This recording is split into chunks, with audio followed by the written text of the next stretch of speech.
Bem-vindos! Hoje a gente vai mergulhar num material fascinante, sabe? Sobre as antigas escolas místicas judaicas, aquelas conhecidas como escolas dos Rechalotes ou Palácios Celestiais. Exato. Um tema bem denso, né? Muito.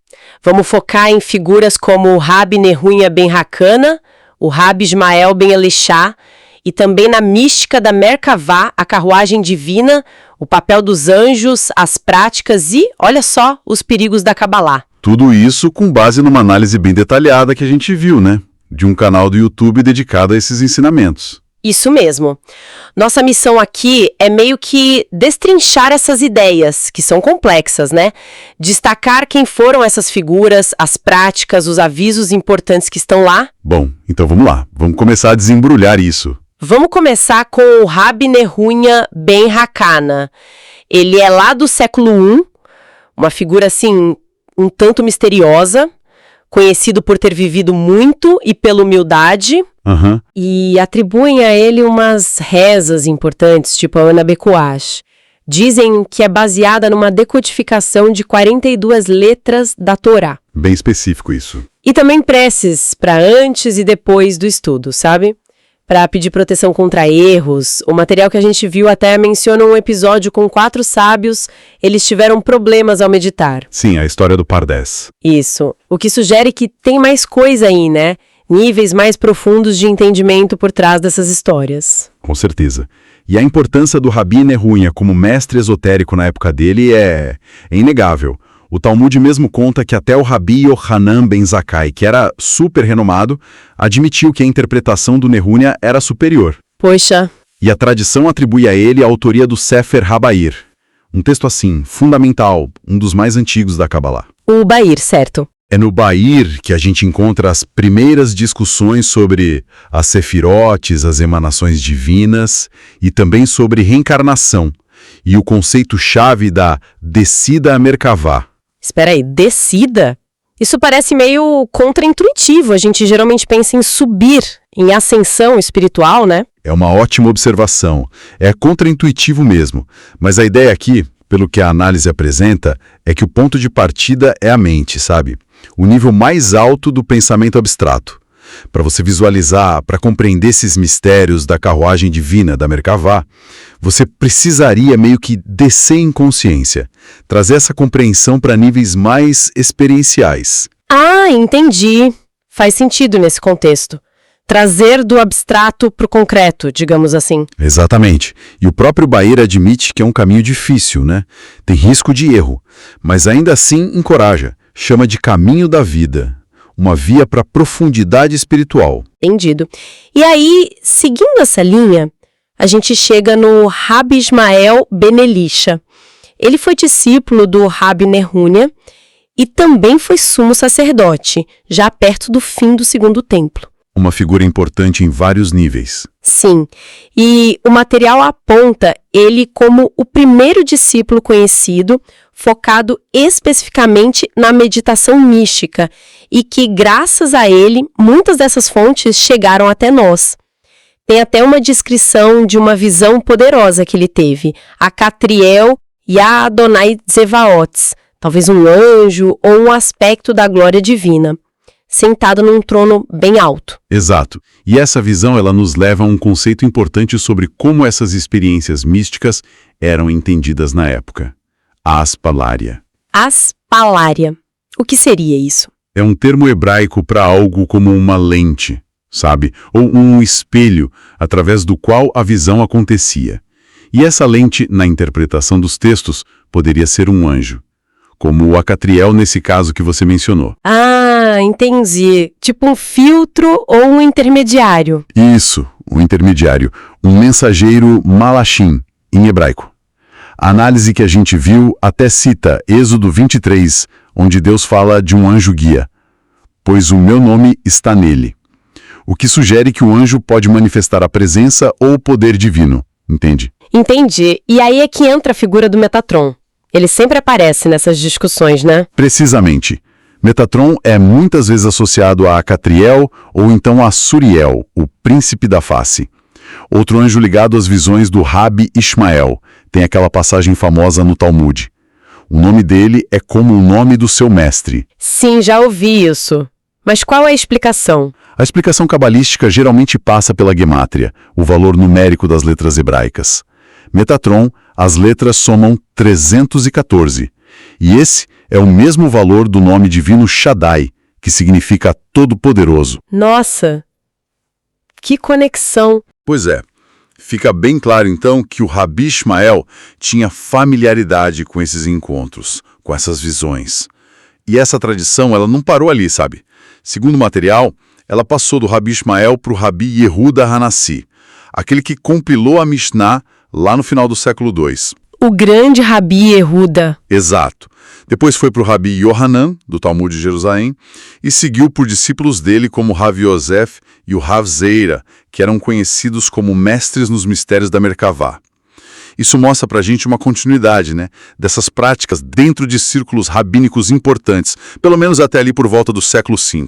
Fascinante essa linha do tempo, essa transmissão. Mas agora entra um elemento que parece crucial e ao mesmo tempo um obstáculo: a purificação com as cinzas da vaca vermelha, a para do mar. O Rabi Chaim Vital, um cabalista bem posterior, né, muito influente, é citado dizendo que muitas práticas com nomes divinos só funcionavam se a pessoa estivesse purificada com essas cinzas. Por que elas eram tão importantes assim? Bom, a explicação dada é que o ritual da vaca vermelha, que está descrito lá no livro de Números, era o único meio na Torá para remover um tipo específico de impureza ritual, aquela que a gente contrai pelo contato com a morte, chamada Tumat Met. Impureza por contato com a morte. Isso. E essa pureza era necessária para entrar no templo, claro, mas o ponto-chave para a nossa conversa aqui é que ela também era vista como essencial para realizar certas práticas esotéricas de forma segura e eficaz. Sem essa pureza específica, o contato com essas energias tão poderosas seria arriscado, muito arriscado. E aí que está o problema. O templo foi destruído em 70. O que aconteceu com essas cinzas? Como fazia para preparar mais? Exatamente. Esse é o ponto. A preparação das cinzas era um ritual complexo totalmente ligado ao templo. Com a destruição, ficou impossível preparar novas cinzas. As que existiam foram se tornando extremamente raras. A análise que a gente viu sugere que as últimas porções foram usadas ali por volta do século V. Depois disso, acabou. Caramba! E aí, os métodos dos Rechaló, que dependiam dessa purificação específica, simplesmente não podiam mais ser realizados da maneira original. Isso representa uma ruptura, sim, bem significativa. Faz todo sentido agora. E tem histórias que ilustram essa necessidade de pureza, não é? Algo sobre o Rabi Nehunja? Sim, tem uma bem marcante. Contam que, para tirar o Rabi Nehunja de um transe místico muito profundo, o Rabi Ishmael e o Rabi Akiva usaram um pano que tinha sido tocado por uma mulher em seu período menstrual, que é uma fonte de impureza ritual. Nossa! O simples toque com esse objeto impuro trouxe ele de volta na hora. Isso mostra a sensibilidade extrema dessas práticas em pureza. O perigo, para quem não estava preparado ou estava impuro, era real. Que coisa! E as exigências não paravam por aí, pelo que eu entendi do material. Eram bem rigorosas, né? Extremamente rigorosas.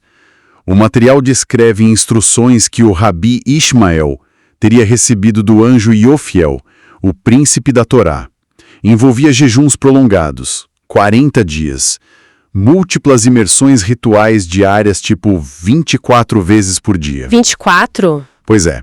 Evitar certos alimentos, certos cheiros, se isolar num quarto escuro, evitar olhar para mulheres, tudo isso antes de aprender o nome divino para poder ascender e descer. Meu Deus! É um nível de dedicação, de disciplina, que é difícil até de imaginar hoje em dia. E o Rabi Akiva também buscou algo parecido, não foi? Para conjurar um anjo? Sim, sim. Ele perguntou como unir ou conjurar o anjo Sarrapanim, o príncipe da face, por juramento, para obter revelações, né? E a resposta foi na mesma linha: purificação de 7 dias com as cinzas da vaca vermelha, imersões, jejum no dia da invocação e um juramento específico usando o nome divino descrito como glorioso e terrível. Uau! Fica muito claro que não era algo para se tentar de qualquer jeito, levianamente. A preparação era tão importante quanto a prática em si, talvez até mais. Isso nos leva para a estrutura do universo na Kabbalah. O material fala dos 4 mundos, né? Atzilut, Beria, Yetzirah, Asiya. Como isso tudo se conecta com essas práticas que a gente está falando? Essa é a cosmologia cabalística, né? Simplificando muito claro. Atzilut é o mundo da emanação pura, da Sefirot. Beria, o da criação intelectual, associada ao trono divino. E Yetzirah, o da formação emocional, que é o mundo dos anjos. E Asiya, o da ação, que é o nosso mundo físico e suas contrapartes espirituais mais densas, digamos. Ok. Nos tempos antigos, dizem que os profetas podiam acessar níveis mais altos. Mas com a destruição do templo, esses mundos teriam se retraído, se ocultado mais. A profecia clássica, ligada mais a Atzilut e Beria, cessou. O que restou foi o Ruach HaKodesh, a inspiração divina, que é associada a Yetzirah. Ah, então a expressão subir ao Pardes, o pomar, tem a ver com isso? Com atingir esse nível de Yetzirah? Muitas vezes sim. Refere-se a atingir esse nível, que também é ligado ao anjo Metatron, como a gente já falou. Certo. Então, as técnicas dos Echalotes que a gente está discutindo, as unificações de nomes, as rezas, eram para acessar principalmente Yetzirah e Asiya. Em grande parte, sim, eram ferramentas para navegar por Yetzirah e para interagir com forças em Asiya. Porém, como a gente viu, a perda das cinzas da vaca vermelha e talvez o esquecimento de detalhes cruciais tornaram esses métodos originais, inacessíveis ou perigosos. O que hoje em dia é chamado de Kabbalah prática ou Kabbalah Maasite, segundo essa análise que a gente estudou, frequentemente lida mais com o nível de Asiya. E é aí que mora o perigo, segundo a fonte, né? Exatamente. O aviso no material é muito forte. Asiya é descrito como um nível onde o bem e o mal estão misturados, quase indistinguíveis. Tentar manipular forças nesse nível, sem aquela pureza garantida pelas cinzas e sem a preparação rigorosa, é visto como extremamente arriscado. E o que pode acontecer? Pode levar à corrupção espiritual. O texto fala que a sujeira das cascas, as energias negativas, as clipotes, se apegam à pessoa. Aí mistura verdade com falsidade, a pessoa se perde. A fonte proíbe explicitamente esse tipo de Kabbalah prática hoje. Cita até exemplos históricos como Yosef de la Reina, Shlomo Moshe, figuras que teriam se perdido ao tentar usar isso. Que complicado. E tem também o risco de coagir anjos, né, que poderiam, segundo a crença, se vingar depois. Mesmo os cabalistas posteriores que publicaram algumas técnicas como a Bulafia, o Cordoveiro, o Lúria, as advertências ainda valiam. Sim, embora eles tenham ensinado certas práticas meditativas, as proibições gerais, especialmente contra usar esse conhecimento para prejudicar os outros, o que viola a ética fundamental da Torá, continuam valendo. A ênfase posterior parece ter se deslocado mais para a transformação interior através da meditação, sabe? Do que para essa manipulação externa de forças. Entendi. Falando em anjos e nomes, por que a fonte diz que nomes como Metatron e Sandafon não devem ser pronunciados assim, levianamente? Qual o problema específico com eles? Bom, para Metatron, a análise aponta 2 razões principais. Primeiro, a gemátria, que a gente já mencionou, 314, igual a Shaddai. Pronunciar o nome dele poderia soar como equipará-lo a Deus, ou talvez atrair um poder imenso de forma indevida, sem preparo. Certo, o valor numérico igual. Como pedir um escrutínio celestial detalhado, entende? O que pode não ser desejável para todo mundo a qualquer momento. Faz sentido. Uma espécie de auditoria espiritual não solicitada. É uma forma de ver. E tem aquela tradição interessante que a fonte menciona, que o identifica com Enoque, aquele que viveu antes de Abraão e teria ascendido para se tornar esse anjo supremo. E o Sandalfon? Qual a questão com ele? Sandalfon é associado ao profeta Elias, o Eliarro. Elias tem aquele papel de coletar as rezas e apresentá-las a Deus, além de estar ligado à vinda do Messias e também ao processo de Tikkun.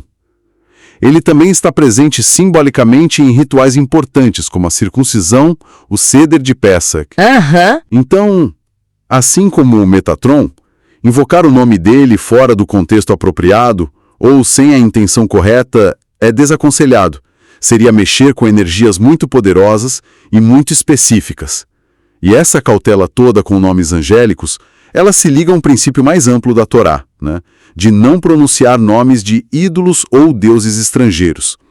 A análise até usa o exemplo moderno da marca Nike para ilustrar o ponto. Ah, sim, por causa da deusa grega da vitória. Exato.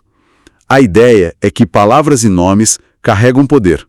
Eles podem atrair influências correspondentes. E rezar em hebraico, a língua sagrada, também se encaixa aqui, como uma forma de se conectar com as energias originais de forma mais pura. Olha, aqui a coisa fica realmente interessante. A interpretação simbólica para o período de luto pela destruição do templo entre 17 de Tammuz e 9 de Av. A fonte destaca que 17 mais 9 dá 26, e 26 é a gemátria do tetragramaton, o YHVH, o nome divino principal. Isso é muito forte. Sim, é uma leitura bem profunda, né? Sugere que o luto não é só pelo prédio físico que caiu, mas representa um período de desafio espiritual interno. É como se os 613 mandamentos, que são a estrutura espiritual dentro da própria pessoa, estivessem sob ataque nesse período. É um tempo de teste do ego, de purificação. E como isso se liga com Yom Kippur, o dia do perdão? A conexão que fazem é engenhosa. Satã, o acusador, tem gemátria 364. Ele acusa 364 dias do ano. No 365º dia, que é Yom Kippur, ele estaria impedido, distraído. A fonte liga isso a Jó e Iov, que pode simbolizar o ego sendo testado. Ah! Então, o período de Tammuz até Av seria um tempo em que as impurezas, o ego inflado, são meio que queimados, peneirados por Deus, para possibilitar a retificação lá em Yom Kippur. A recomendação, então, é focar na Torá, nos mandamentos, e não em distrações mundanas ou teorias da conspiração, sabe? Para poder atravessar bem esse período. Uau! Que jornada, hein? A gente passou por escolas místicas antigas, figuras poderosas como Rabi Nerúnia, Rabi Ismael, vimos práticas de meditação e invocação super complexas e também alertas muito sérios sobre pureza, sobre intenção e os perigos da cabala prática. Exato. E vimos como a perda da purificação pela vaca vermelha foi um divisor de águas. E essa cautela toda com certos nomes angélicos. Exatamente. Percorremos séculos de história e de pensamento místico, vendo como as práticas evoluíram ou, em alguns casos, se tornaram inacessíveis ou perigosas, segundo essa tradição específica que a gente analisou. Então, o que fica disso tudo pra gente? Recapitulamos a história, os conceitos, os avisos. E talvez fique uma reflexão para quem está nos ouvindo, né? O material enfatiza muito que o acesso espiritual, as práticas, mudaram radicalmente com a destruição do templo e a perda desses métodos de purificação como as cinzas da vaca vermelha. Isso levanta uma questão, eu acho. O que isso implica sobre a natureza da busca mística hoje? Será que ela é fundamentalmente diferente agora? Será que exige abordagens distintas? Talvez mais focadas na transformação interna do que nessa interação com forças externas que esses textos antigos descrevem? Uma ótima pergunta. Fica aí, né? Algo para a gente continuar pensando, continuar explorando